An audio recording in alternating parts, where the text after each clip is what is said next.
Welcome everyone to Women in Investing Network, or WIN, where we talk to women who have gotten out of the rat race through passive investing and in investments such as real estate, but others too, and the women who run businesses or are entrepreneurs that help us get there. And so tonight we have someone who's going to help us get there and keep more of our money by avoiding mistakes, hopefully. I'm your host, Athena Paquette Cormier. I'm an investor, I'm a mortgage advisor, and I'm the founder of WIN, Mortgage Boot Camp, and Investors Corner, as well as just out there in the community doing my thing. So welcome to everyone for joining us. This series is for educational purposes only, and not to give you personal legal advice or financial advice or tax advice. I don't do any of those, and neither does my guest. So just be aware that this is for educational purposes, but if you feel that something rings true for you, you can always reach our guest after and connect directly about your specific situation. So that being said, at the end of the interview, we will give you some contact information on how to take the next step if you feel it's time to take the next step with our guest. So now I'm super excited to have with me Eileen Kendall, Esquire, and she is the founder of Kendall Law and a practicing attorney here in Torrance, California. Her firm and team focus their practice on real estate disputes, contract disputes around real estate, lawsuits against real estate professionals and landlords. So she covers a wide gamut, and she was just sharing that she doesn't do everything. So if you have a particular area of law, go ahead and put it in the chat and we'll see if that's something she does. So welcome, Eileen. Thanks for joining me. You're welcome. Thanks for having me. Yeah, this is super cool. And I know you came from a law firm that is very well regarded. And so I know that you have a lot of experience. And I think, if I'm not mistaken, you started your law firm like 15 years ago? No. So we're 7 years. I got married on September 23rd, 2016, and opened Kendall Law October 1st, 2016. Well, you just got to keep it was a big off the list. Wow. The anniversaries coincide, so it makes it easy on the math. Okay. Well, great. I'm glad to hear it. So the topic I asked you to talk about and how I met you, just for people to know, but to remind you, you were a speaker and sponsor at the local South Bay Board of Realtors here in Torrance, California.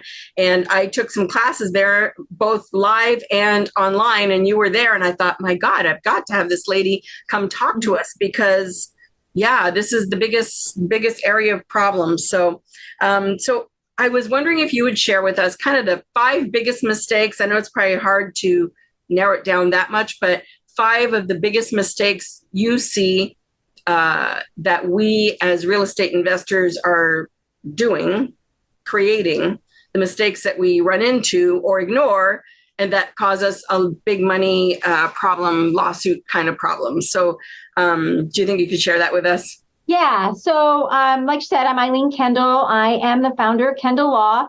Everything I tell you today is only as good as today, especially with some of the landlord-tenant laws. They change pretty rapidly. Today, I just did the analysis of the changes that are SB 567, which is going to change the Tenant Protection Act.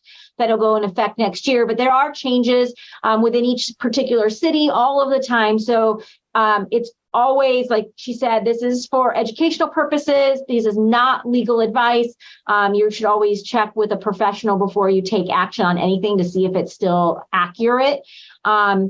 So some of the top 5 things for, and I deal mostly with investors that own residential rental properties, right? So the things that you get in trouble for the most are things, and then we can elaborate on them as we go, but is failing to comply with the state and local laws, and especially when it comes to how to terminate a tenancy. These are the biggest issues that cause delay and money, is if you haven't given the right disclosures, you haven't followed all of the correct laws to get you set up in the right position to be able to act swiftly in terminating a tenancy. The other one that I see is ignoring fair housing laws. You know, that's not so much as getting into lawsuits, but I have had to help clients with the Department of Fair Housing to respond to a tenant that feels like they were discriminated on. which leads to the next thing is issues with how you screen and inadequately screening. I do have clients that come to me unhappy with their management because they get stuck with a tenant that clearly had a bad rap beforehand that was never investigated, and they want to know what they can do. And then neglecting property maintenance. Most of our clients don't do this. Most of our clients are really good, but there are older properties that end up getting in trouble for habitability because, while maybe you might think that it's just, it just looks old, there are just things like can be safety issues with respect to, carpet rolling up or, wood splinters on cupboards that, are super old. So neglecting property maintenance is also one. Hopefully with that, we talk about insurance and coverage and things like that to protect you. And then the other one that I see, and it's more of a smaller issue because it tends to go to small claims, is mishandling security deposits. Not complying with the law of, within the 21 days, returning it. And that usually ends up landlords having to do something in small claims because they either didn't send it back or they're not sending it back, all of it. So those are kind of the 5 big broader scopes of the things that I see the most. And like I said, I think that the number one is that failure to comply with the local laws, especially because things are changing. And I know, I think in your notes, you said something about talking about some of those changes, and I can do that now because there's, I don't know how many investors have property in the city of LA, but that's a huge area that can cause difficulty because the law is now effective, I think January 27th, is all rental properties are now subject to just cause, and certain notices have to be sent and posted on the property. And there are certain thresholds before you can evict on the amount of rent. We had a client that was a new client, and when we have a management company, they usually do all the first stuff, right? They do all the notices and then come to us after the fact. Well, they sent us a bunch of files, and almost every single one of them had to be dismissed because they didn't follow the procedures and the new rules. And so while that may not end you up in court, it definitely costs you time and money because now you're delayed for how much ever longer it takes to get it corrected and the time for the notices to pass. Can you tell us what, just for people who don't know, what is just cause? What does that mean? So it means that in the old days, you used to be able to terminate a tenancy for any reason whatsoever. I'm just going to serve a 30-day notice, get out of my property. Now, the state, the cities, the counties, a lot of them have these just cause requirements. And there's 2 kinds. There's at fault, which are things like non-payment of rent, breaches of the lease, improper subtenant, illegal activity. Those are at fault, just cause. Then there is no fault, just cause. And depending on the locality, there may only be 4 grounds into which you can terminate.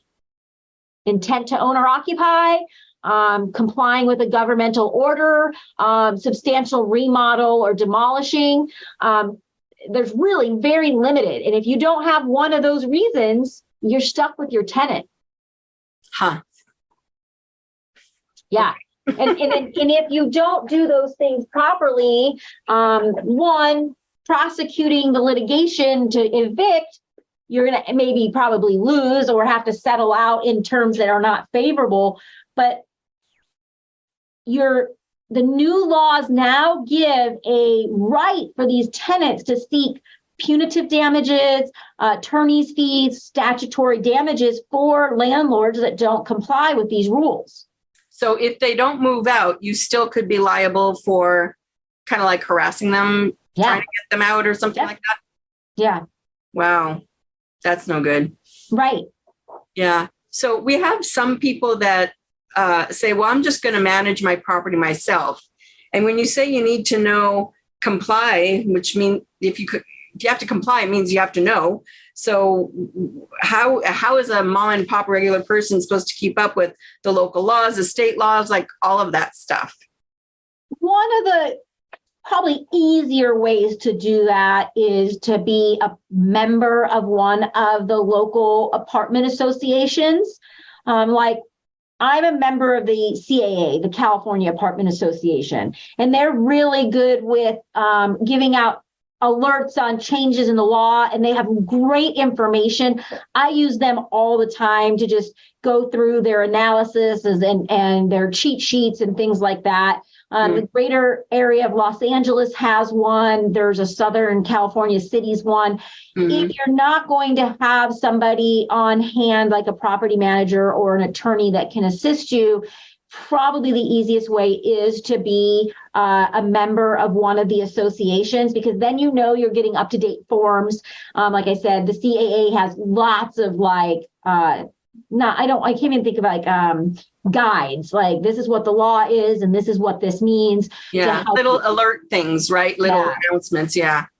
I think the AOA to the Apartment Owners Association USA, AOA USA, or something like that. Yeah, belong to theirs, and they do a lot of great videos, and Yeah, the only thing about that is it's broad. I would say that you would want to be one that does more local, especially if you have like Los Angeles. Definitely look at the greater area of Los Angeles. But CAA is very California specific. So while they may have San Francisco, they have a wealth of information on Los Angeles. Where if you do a national association, they may not have the very detailed, like I have a little booklet that has like the dozen cities that are local that have the different various rules. And if you're looking at something that is national, they may not have it boiled down to that. Right. Because that makes sense. In the LA, you not only have city, you have unincorporated city, and then you have the state. So I think that that's the easiest way. Or like one of the things that we offer individuals is a landlord risk management file. So it's a small retainer, and then you have us on retainer to ask us questions, look at notices, do notices. And I'm sure there may be other attorneys. I like to think I created this because I was trying to, be a use. Because what would happen is I would get a file for an eviction, and it would be a mess. And having to, well, do you have a ledger? No, what's a ledger? Oh, okay. How do you keep track of what rents are paid? Oh, well, I don't. Okay. So at least if you have somebody on hand that you can counsel with, it's a good idea. If you're that's a great service, right? If someone's going to do it themselves, at least have someone checking up on what you're doing, right? Yeah. Yeah, because organizing a file when you're in trouble is never a good time to be organizing. No, and it's simple. It's even like, if you have a difficult tenant that sends lots of repair requests and not having a system in place that keeps that in track, it just makes it much harder. I do risk management talks for realtors. That's what I always say is keep a defensible file, something that you can bring me and I can be like, yep, I can defend you, or I can prosecute this with ease. Awesome. So we have a couple of questions. Let me just see. So are you seeing, Sean and Debbie are insurance brokers, and they're asking, are you seeing more lawsuits derived from properties controlled by property management companies or more to the self-managed people? Usually they're self-managed, because your property managers, for the most part, are doing everything that is, they're up to date on their fair housing, and, they have systems in place for maintenance and have maintenance crews that go in. The ones that I have seen are self-managed. I had one during COVID that, bless her heart, she got wrong information. And it was right at the beginning of COVID. And she did a bunch of things that she never should have done to harass a tenant. And it wasn't her intent, but, putting a sign that says, oh, I'm just going to have a bunch of nurses move in, during COVID, right? Because it was kind of a shared space. And then we had to settle that. And it was a big cash settlement because she was not, individuals, bless their hearts, they try, but there's so many laws out there, and just a one-off can be, because a lot of times it's not about intent, it's how it's perceived. Right. Yeah. Okay. And then, so Lisa would like to know, if you want to sell your property, is that a just cause reason to evict the person? Absolutely not. So what do you do if you want to sell your property and there's a tenant in there? So prior to selling it, you can try to negotiate a cash for keys and try to get them out prior to the listing. If it's a single family, typically one of the routes, and we had to do a lot of this during COVID because we're having a hard time even even where there was no just cause requirement, you still couldn't evict because of COVID eviction moratorium. That moratorium, yeah. Yeah. So if you're selling a single family, what I usually advise is try to negotiate something with your buyer because your buyer will be able to terminate for owner occupancy. So once escrow closes, he can then have the just cause to terminate. So negotiate like, hey, I'll keep this aside in escrow, or I'll give you this discount on the sales price so that you can pay the relocation and get them out for owner occupancy. Once escrow closes, they now have just cause because they want to live there. Oh, that makes sense. Huh. Okay. That's awesome.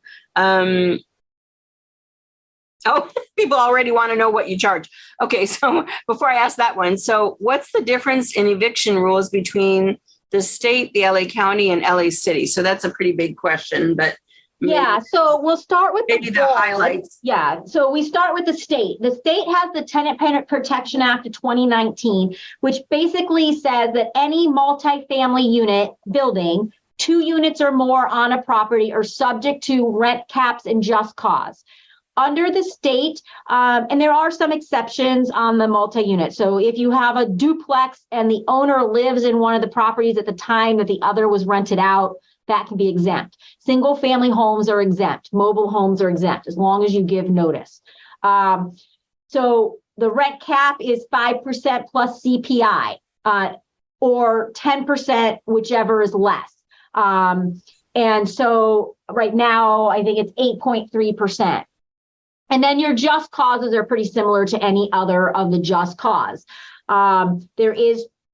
Newsom just signed the changes. So April 1st, there's going to be some significant changes to that. But as we sit here today, it is just kind of, the just cause and the rent caps.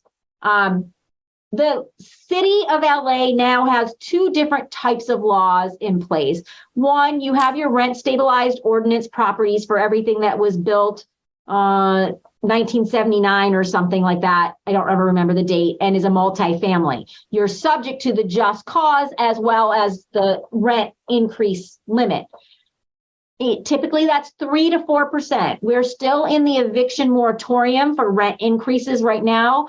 Rent will be able to be increased on February 1st. And I have heard some rumors that for that rent increase, they're going to allow more. I think the rumor is 7%. That would be so great. But I haven't seen anything come through on that because historically it's been either 3 or 4%. So then you have the new just cause that makes every single rental property in the city. So where you have your rent stabilization ordinance that are only multifamily, single homes are exempt, you now have just cause that now applies to townhouses and single family homes in the city of LA. It doesn't have a rent cap. You're still subject to regular rent rules on that, but it now says you can't terminate unless you fall into one of these 4 reasons. For the LA County, what they have now since 2019 is cities that are within the unincorporated area of LA County has their own rules. And these rules are crazy in relocation, so much so that it is really prohibitive for mom and pops to try to do an owner occupancy. Because I think it's like, I haven't looked in a while, it's like 3 times the rental value, moving costs, storage, electric, all of those. So it ends up being much more than a city property under the stabilization ordinance for unincorporated. Wow. But then within that, I can't name them all because I don't have them all on top of my head, but you've got Pomona, Bell Gardens, and a bunch of other, Santa Monica, Culver City. There's a bunch of other cities in LA County that also have their own distinct rules. And that's why I said it's very hard for mom and pops to manage. They do it all the time, and it's fine until they need something legal. And then they realize, oh crap, I haven't done it quite the way it needed to be, and I need help. And maybe nobody ever needs help because they have great tenants and they just pay rent and it never matters. Yeah. So they don't even know what problem they're avoiding because everything's smooth, right? Correct. But that's got to be the rare case. I don't know. Yeah. No, I'm sure. I mean, I get people that call and like, this is the first time in 20 years I've ever had a problem tenant, so there's good tenants out there. I just don't ever come in contact with them because everybody calls me when they're bad. Yeah. When they're in trouble. Right. So, yeah. Yeah. So number two was, number two was fair housing. Number three was inadequate screening. So what do you see people doing there that gets them in trouble? Like not checking the background check, like to see if they are a criminal, but I heard that they won't be able to turn away criminals. I don't know. I would liken it to my problems with when I first started hiring employees is you're not calling the references. You're not really checking. Definitely you want to look for discrepancies in the application when, they have, they've listed like prior places and there's a gap. Why is there a gap? Or discrepancies in what they're saying the rent in time was versus when you call that landlord and they say this. I think that, the law for the most part doesn't allow a prior landlord to say much, and especially if there's a settlement outside of court. A lot of our settlements say that you'll not say anything other than they lived here during this time and paid this much. So sometimes it's hard to get really... But if there's short period of times, like they only lived here for this amount of time and the next place a little amount of time, what's that's really a red flag to you. Yeah. So just really looking at it and making those reference checks and I know that they now have, there's services that you can, pay the $25 or $45 to get the full record of somebody and checking. I mean, it's hard. I mean, I'm having this problem with employees right now. Like you think they're good and then they don't. And it can be the same way with a tenant. But the biggest thing is or not paying attention to the signs. Oh, well, they had one eviction or they had 5 evictions. It's okay. They probably won't do it again. Not that somebody would do that. But I think that right. Kind of the thing is one of the clients that I had was like, you can see that she had something on her record, but they never did anything or asked about it or didn't even talk to me about it. So ignoring those flags can also be a problem.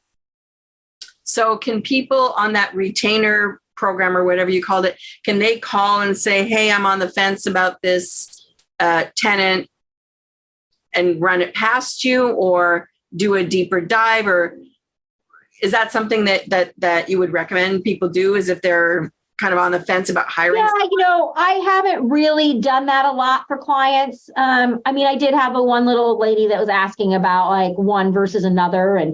But my more problem with her was fair housing laws because she he has tattoos and this. And I'm like, well, that can't be the basis of not taking somebody, right? Right. And really, making sure that you have policies and that you're looking at and having those policies set up because of the fair housing is if somebody does claim discrimination, you can say, no, these are the criteria I look at and I do everybody the same. They didn't have across the board, this is always it. Yeah. Yeah. And having their credit score is this, and they have at least 3 times the amount of the rent in the bank. And that's also part of that screening is, checking those things and having those, a good credit score or a cosigner or something else that makes sure that you're protected. Mm-hmm. So number 4 was neglecting property maintenance, habitability, safety issues. So I think, well, first of all, LA is very strict, right? They're supposed to be going through the properties every 2 years, I think 2 or 3 years, they told me, the RSO, the thing. So if you have Section 8, you have that as well. But these are for the properties that don't have those inspections by the government. The things that you see are, deferred maintenance on properties, especially properties that are under market. Some owners feel like, well, if I'm not making my return, I'm not going to make these necessary repairs. Or if it's a problem tenant, I'm not going to make those repairs in hopes that they just go away.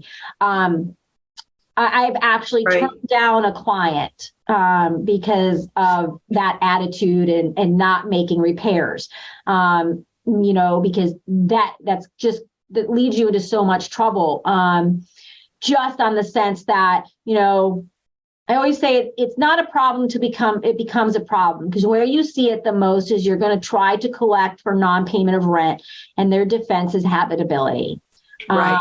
And if they show that they've made 3 or 4 repair requests for plumbing or, mold or something, you're going to be in trouble. And then that turns around into an affirmative lawsuit for monetary damages because you kept a inhabitable home and collected. And bigger picture is if you've done that for a long time, or you have an illegal unit, you have to return all of that money. It's a disgorgement of rent, because you're not supposed to collect rent if the conditions are not habitable or if the unit is illegal. Oh, wow.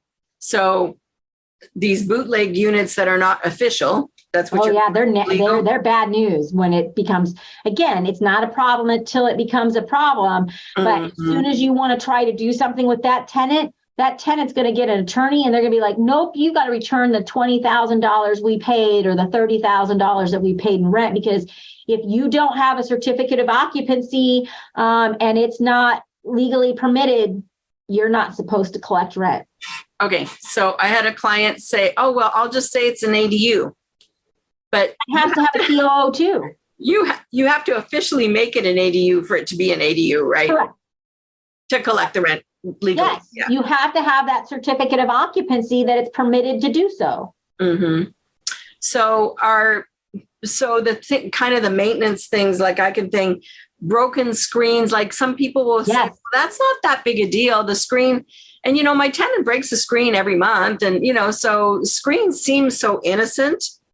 But could that be something or what? Yes, because it is one of the items on there's a code section that has like a list of 20 items, and that's one of them. And like having, working locks on any door that goes outside.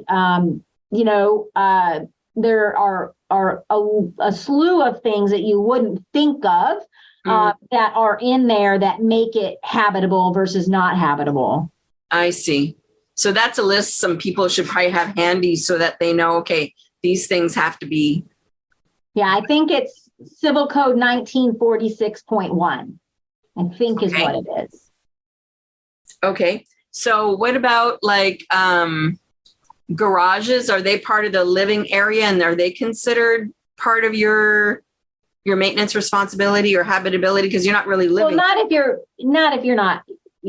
living there, right? Okay. I mean, if you have somebody living in there, the things that are associated with it are more related to, no, it's not 1946.1. It's more about, electrical, having running water, running heat, screens, safety, carbon monoxide if it's required, and if you have fossil, burning, like wood or gas, you have to have that. So the garage, not so much. I wouldn't say that they can make a habitability claim unless they're trying to live in the garage, but then there you go. You're not supposed to have that. So move out. Mm-hmm. Right. There. I didn't allow you to live there.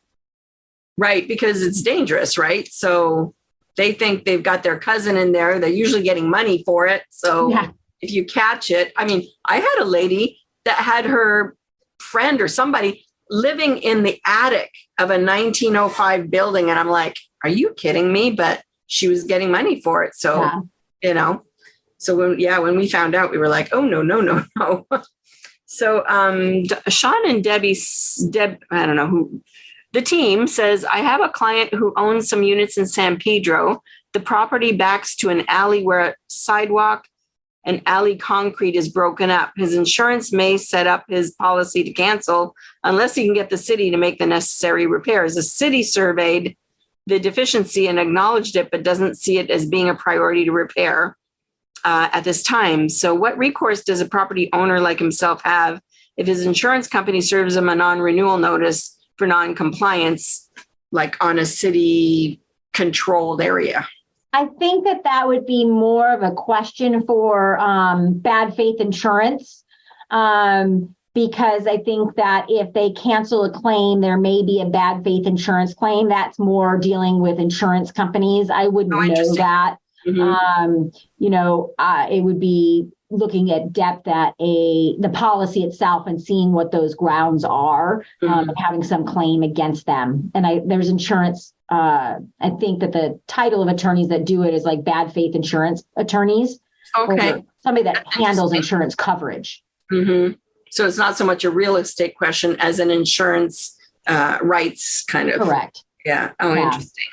So what other kinds of habitability things do you see? Because I think this is a big area, because I think this is the way a lot of tenants think they don't have to pay their rent.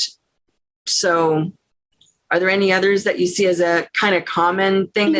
Mold is really, really common, and especially because of where we live. There's, I always kind of, I take it with a grain of salt, and I use real life because it helps relate. Like, we rent from my father-in-law. Our bedroom is in the back of the house where the sun doesn't shine. We moved our bed after 4 years and the wall was covered in mold, right? Because the sprinklers hit there. There's no, way to dry it. It's just part of living here. And also, when you have so close to the ocean, you're going to have growth because you're just there.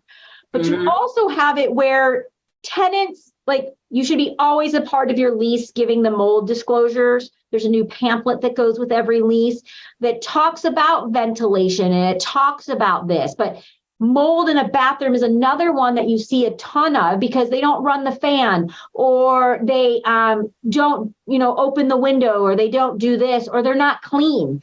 So that is one of the biggest ones. And usually the defense is, well, look at what you're doing. You're not doing what you're supposed to in the rules to make sure that doesn't happen. Because sometimes, and most of the time, when you have these mold claims, it is something that the tenant is not doing to prevent it.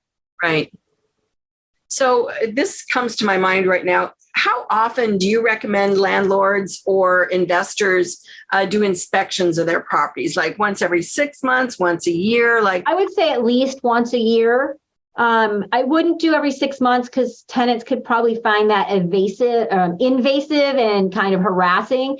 Okay. But definitely, because the city does it. If you have a Section 8, they're going to come in. And I would say that you at least want to do like a quick check-in once a year. Right. Because then you would see that something is going on. Because that's another one of my pet peeves is often the tenants don't tell you that there's been a problem. Right. It's been ongoing for like months, right? And some problems they don't know because, say, the leak is under the floor, it's not visible or whatever. And maybe they don't smell mold or whatever. But usually it's been going on for a while. How do we make them tell us? Yeah, you obviously you're not going to be able to force them to tell you. It's just, you have the two types. You have one that's going to tell you every single thing every other day. And you get annoyed by that. Or you have the ones that don't say anything for 5 years, and then you go in and go, what the heck?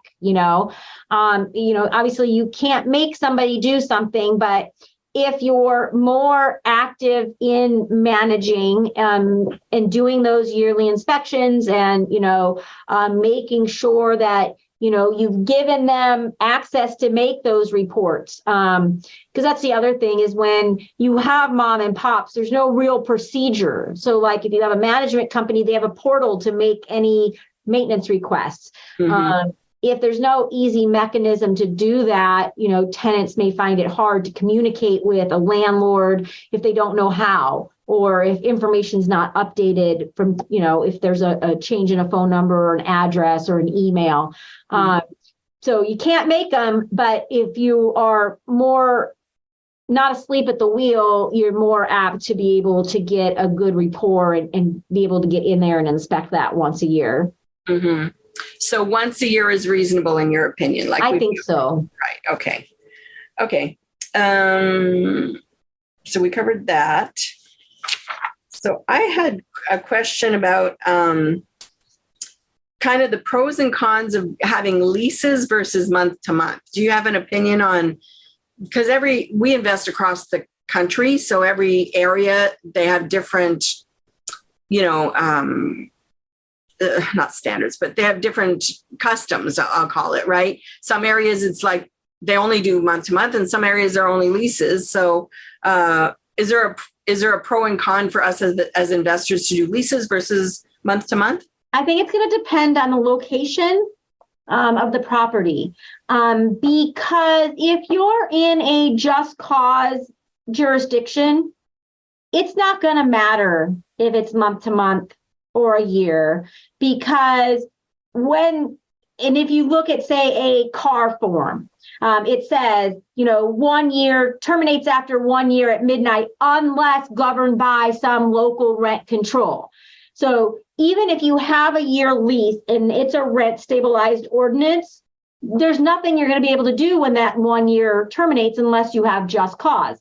So in some instances, it doesn't even matter. So, the only thing I would say is in that regard is having a term lease of 1 year at least gets them from not being able to terminate on you, right? They can't just leave with a 30-day notice without being subject to the rest of the term and being on the hook for the rest of the term. So that's the only way, even in a just cause jurisdiction, that it helps you is if you have a real month to month, they just have to give you 30 days notice to terminate. If you have a year lease, then they have to stay till the term of the lease, or they're liable for the remaining term of the rent. That's where it really makes a difference. So yeah, I would say that it just really depends, because there's so many places that just the fact that the year lease terminates doesn't even matter. Mm-hmm. And so if you're not in a just cause, well, are any of us in California not in just cause? Because I think. Oh, sure. Okay. Yeah, if you have a single family home in Torrance, you're not going to be, as long as you've given the correct exemption notices and you can terminate without cause. So at that point, if you have a 1 year lease and it terminates at midnight, the next day, you don't even have to give notice. You can just file the eviction. Whereas if you were in the city of LA, you wouldn't be able to. Right. Okay. So this is something that I tried to guess what the top 5 would be. So I made my own little list here. But so what about things that you discover after the close of escrow? Like you're an investor, you did your best due diligence you could, escrow closes, now you're the owner, you're the new landlord. You send notices, or your property manager sends notices, and you discover that it's not the same people there, or that they're moving out and no one told you during escrow. Like, what are the types of things that you see people complain about or come to you that happen soon after the close of escrow that they could have prevented? Are there any things like that? Well, I would say a lot of times not with respect to like the tenants, because hopefully in part of that due diligence, you got the tenant estoppels. Right. The tenant estoppels are going to tell you who's in the property, how much the rent is, and that's usually what you go by if there's no leases. Now, if your tenant estoppels say Sally and Joe live there, but Sally and Joe don't live there and Mary does, well, then, yeah, you're going to have the right to terminate for illegal subtenant or unapproved occupant or something along those lines, because that's not who's there. Sometimes you don't even know the name of the person, though, Well, and that's why you should, if you're buying investment property, you need to be getting those tenant estoppels, because that's going to tell you who's there. And that's just part of your due diligence. If you don't have those and you go ahead and take and close escrow without those, well, that's on you, because you should have done that due diligence and asked the seller for those. Because most of the time, almost every lease that I've ever seen says that the tenants have to comply and they have to provide it. Now, they don't always do it, but then you're going to get as much information from your seller as you can. The seller should hopefully know who they're collecting rent from. Right. Yeah. So yeah, that was one of my questions. Are estoppels enforceable, and are they even worth the paper they're written on? Because I've had problems with that's what's gonna govern the relationship, especially because a lot of these don't have leases anymore. So if there's a dispute with that tenant estoppel, it has to be addressed before close of escrow. The owner says that this is the rent and you're saying this rent, because once that's done, my understanding is that's the rent you're collecting. That's the term of the lease. Those are the people that are in that, because that's what they're representing to you, right? So yeah, I mean, I think that they're super important because a lot of times there's no documents anymore. Right. And is it possible to have tenants sign fresh leases when you take over a property? Yes. Like, let's say there are no leases, right? But you do have the estoppel. Can you go back and say we have to have leases, and they have to sign it? Absolutely. Now, there's going to be limitations to that. Like, for instance, in the city of LA, you can't ask them to sign a new lease that substantially changes the terms. But say you don't have a lease that has just the standard disclosures and the standard provisions in any lease. You would use that tenant estoppel to make the rent the same. If it's a month to month, you'd make the term the same, but you're going to do it in a new lease that has your house rules and your mold disclosures and this and that, and so that you actually have a full lease that has the tenant's responsibilities for parking and this and all of the things that you would see in a lease that you don't have anymore or is super old. Mm-hmm.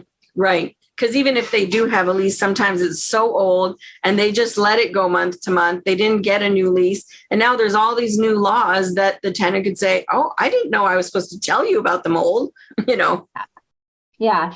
And again, depending on where the property is, in some places, depending on the time of the lease and the renewal, that could be a grounds for termination, is if they refuse to sign a new lease. Now, there's dates involved in that, and I don't know them off the top of my head, but sometimes that is grounds to terminate if they refuse to sign a new lease.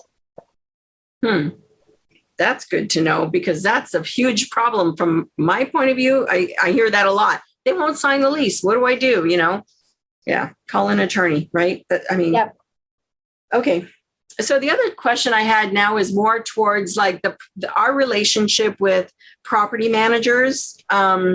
And I think it's kind of like your relationship with the real estate agent. They're acting on your behalf, right? So if my property manager does one of these big boo-boos like fair housing law problems, am I responsible for them?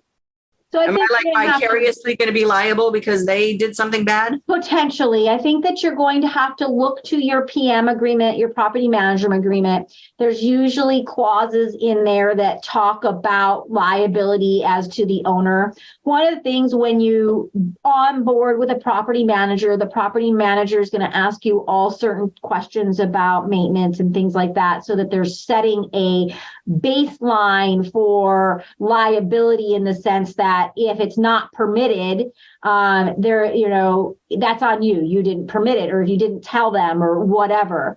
There is usually indemnity provisions in PM agreements that says that if the PM is sued because of something the owner does, they indemnify the PM.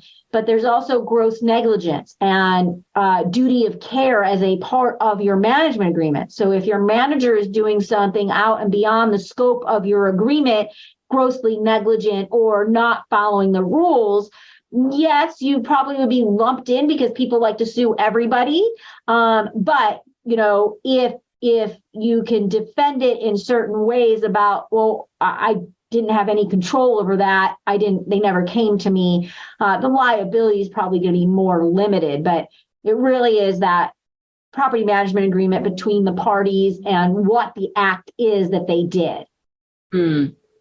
So what would you recommend be, besides reading the contracts and everything, what would you recommend be like our top 3 questions or our top 3 criteria for choosing a property manager? Yeah, I think it's kind of the same as vetting any type of professional, is look at, how many doors, and Google or, Yahoo or whatever reviews, Better Business, just kind of looking to see what their reputation is in the community. And then I would think that, like I said, I've never really had to vet them. They're my clients, but, and asking questions like, how many lawsuits have you been in? Have you been in trouble? Have you ever had any of this? Just trying to get a feel of how they handle their business. Okay. Let's see.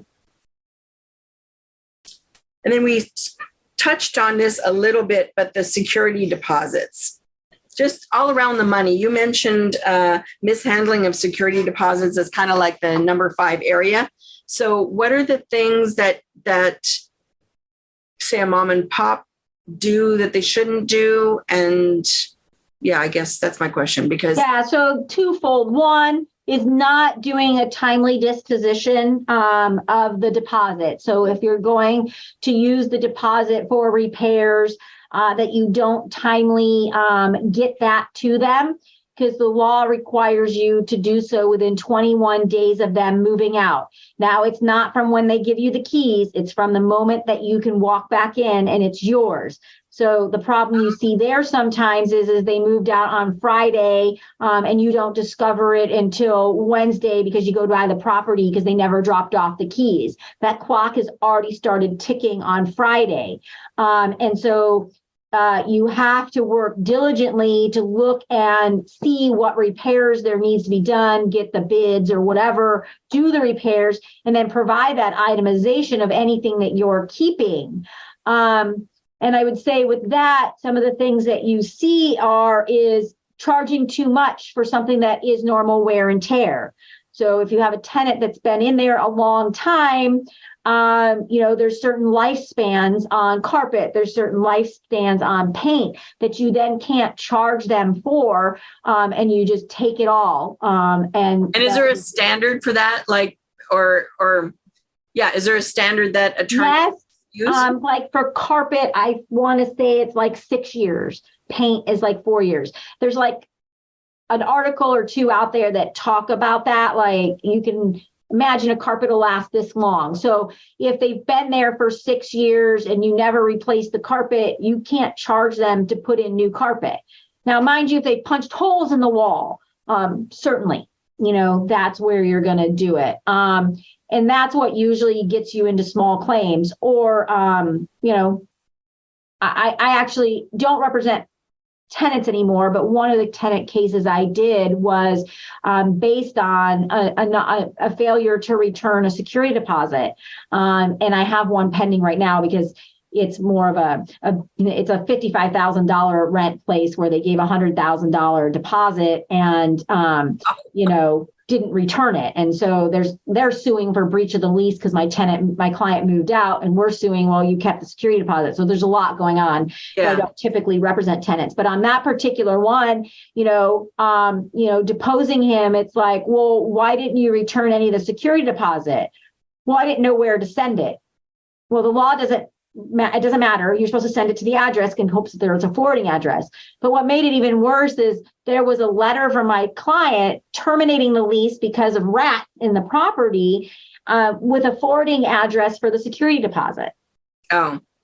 And what that leads you liable for, although no court has ever found it to happen, is not only do you forfeit the security deposit, you can get twice the amount of the security deposit as statutory damages if you're willfully withholding it. Oh, wow. Courts don't intend to follow that. Like, I've tried a couple times and I don't really push it because courts don't usually find that willful withholding. But that there's that liability there that you can get sued for a return of all of that security deposit. And depending on the amount, depends on where you go in court, whether it's small claims or regular court. Okay. So I have a client who couldn't make it tonight, and she had a conundrum, and I'm just wondering what you would suggest or what you would suggested she do besides just calling you. So she was out. So her tenant moved out, and she was out of town. So she panicked because she didn't get back here on time to do a walkthrough and figure out what it was going to cost her. So she just gave back a security deposit. Meanwhile, she gets a chance to walk through, and there's a lot of like broken fences, holes in the wall. Like, she doesn't even know how this guy was living, or how he, how he got there. So does she have any way to get this money back? Like, yeah, so I don't think that returning the deposit is necessarily a waiver of your right to try to sue him for that damage. I think that, bringing some kind of property damage, breach of contract type claim and proving the damage.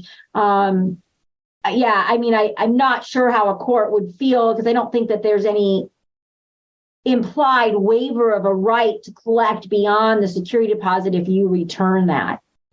Yeah, she just panicked. She said she knew she had to do it in 21 days, and she was back east and just gave it to him, figuring she better be within the law, and then figure it out later. And, she was horrified when she walked through the property and saw all the damage. So, and that's the other thing with security deposits and moving out is to send them the form to give them the right to have the initial walkthrough, and doing that initial walkthrough before they move out so that they have the opportunity to cure the defects. Mm-hmm. And then that way you definitely have an idea of what it looks like before you even get started with the 21 days.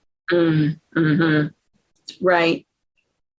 Yeah. So if you have enough time to walk through before they move out.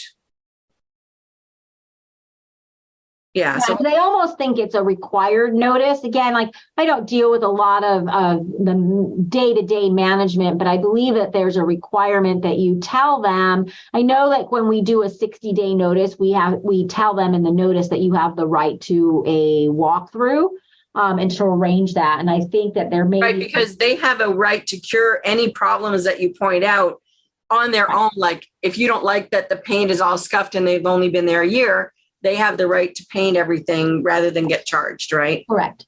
Right. Okay. Yeah. That's very interesting. Most people I don't think would do it, but maybe. Okay. Well, I think we touched on anything. Let me see if everything. Okay. So Sean and Debbie say, shouldn't all property management companies require that the property owner name them as additional insured on the property owner's policy? Yes, I believe that's standard. It is standard. I think kind of surprised require it. I'm pretty sure. Yeah, especially we've encountered a couple of property management companies that are my brain's not working tonight. They're cookie cutter. What do they call that? Like the McDonald's is one. Anyway. Franchise. Thank you. Oh, God, I couldn't think of that word. That's okay. Thank you. But some of them are franchises. So their contract is written very strongly, and, and they all demand, they wouldn't even start managing unless I prove that they were on my insurance. So yeah. No, and I but think then the mom and pop places don't necessarily do that. So yeah, well, and that's another big mistake is, and hopefully if you're investing and you're in the investment world versus just having a family home that you've inherited, is having insurance and having an umbrella on that insurance. I had a call with somebody today that inherited property, and she had some specific questions. And one, she's like, is it an overkill to get an umbrella policy? I said, no. There are certain things that insurance won't cover, but an umbrella may. For instance, I've had a case of bed bugs. insurance won't pick up pests and vermin if the language is in there. And if they had an umbrella policy, it may have picked up coverage and you wouldn't have had to pay out of pocket. That's the whole reason to have insurance, is to protect you for that. And big lawsuits, because they tend to be big lawsuits, right? Yes, I mean, they're big money. Big money. Yeah. Yeah. Yeah. So not only is would it that big be money a to personal? pay out, Oh, I'm sorry. it's not only big money to pay out, it's big money to pay an attorney. Yeah. So what was I going to say? So is it a personal umbrella or a commercial umbrella?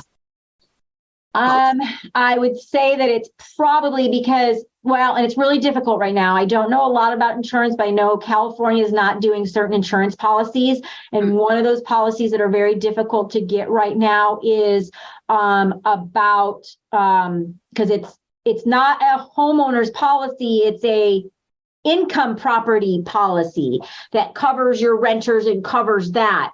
And so I think it really depends on that policy. And I see somebody says the number of units. Yeah, they're insurance. 1 to 4, your insurance brokers. Yeah. Right. 1 to 4 is considered residential in California under the law. Any unit 5 and above is a commercial. You're going to get a commercial loan. That's commercial laws. And I think it's going to really depend on your policy as well. And I think that there's a lot of hard times right now on people with trying to get policies written.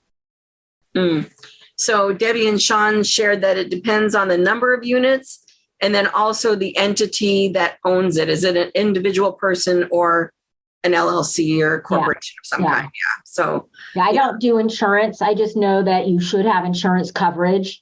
So if we come to you and we say, hey, this tenant is suing me for bed bugs, you would look at our insurances and say, okay.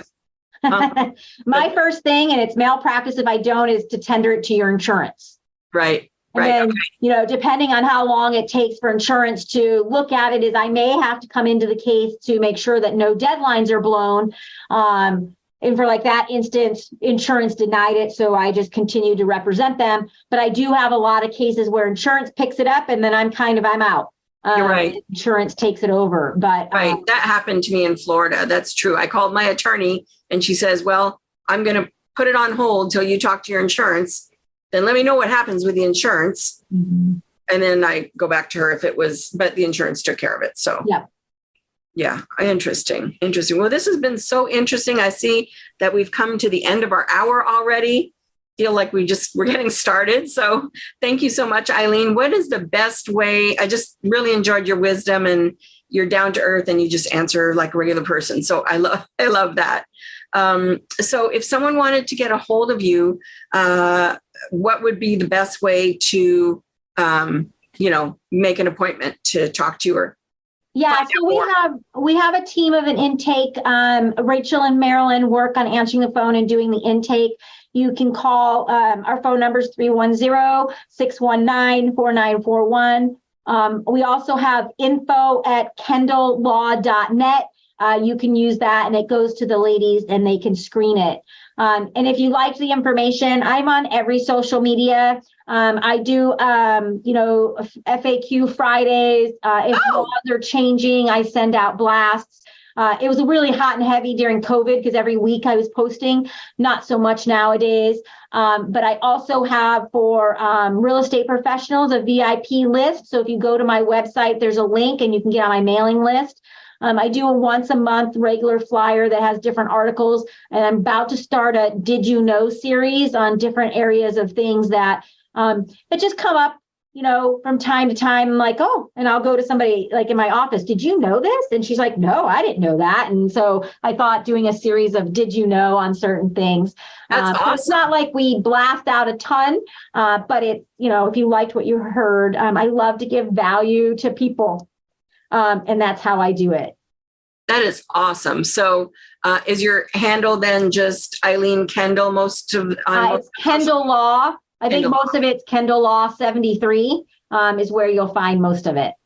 Okay. Very cool. Yeah. Well, thank you so much for coming and sharing all that with us. I appreciate it a lot. So I'm just speaking for all of us that I appreciate your time and your wisdom and hopefully we'll run into each other again and many blessings to your business. Thank you so much for having me. Everybody have a great night. Good night. Bye.